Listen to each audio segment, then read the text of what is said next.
Republican Senator John Barrasso of Wyoming joins us. Senator, your review as you sat there this morning and what you heard.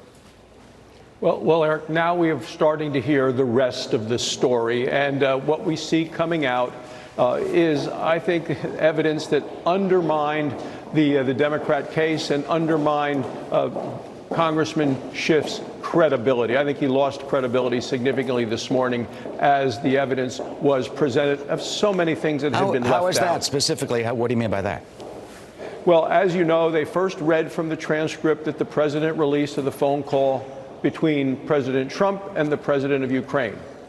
And then they played a video of Adam Schiff in a congressional hearing in the House with his made-up fictional version of that phone call. And you could just see in the members of the Senate as this was being played, and I even saw it in Adam Schiff's face as the blood drained from it, that people said, my goodness, what people across the country have been seeing from Adam Schiff was just false.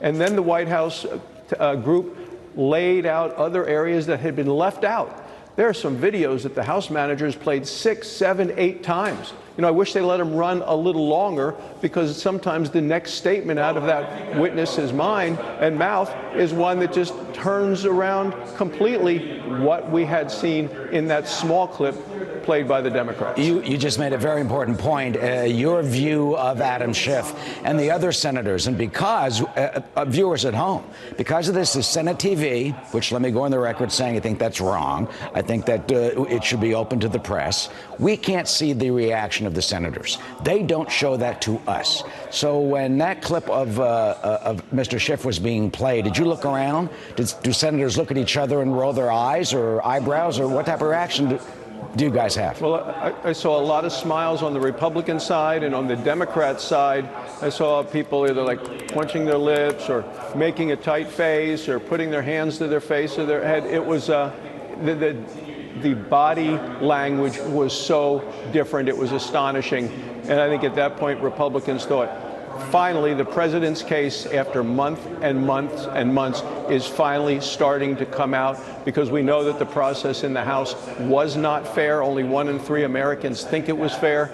And that's why when we come back on Monday and Tuesday and hear more from the White House defense, what we are going to hear, I think, is more about the flawed process and more about the very flimsy case that the House is bringing. And finally, Mr. Schiff responded, gave his review after the testimony. Let me play you a soundbite of Adam Schiff and what he said after the hearing.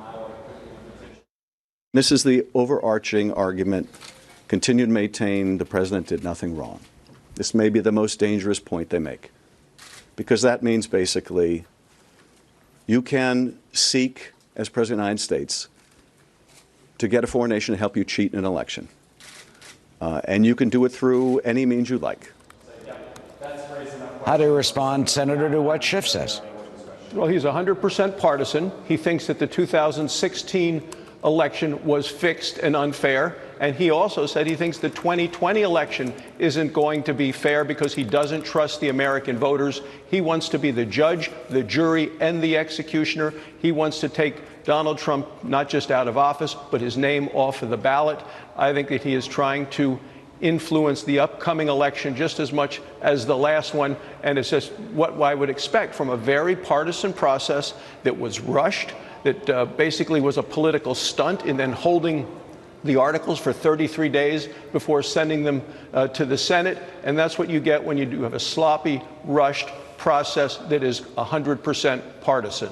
Senator John Barrasso, who'll be back in his seat without any electronic device, just taking notes and listening on Monday when the trial resumes. Senator Barrasso of Wyoming. Thank you for joining us on this hour. Thank you.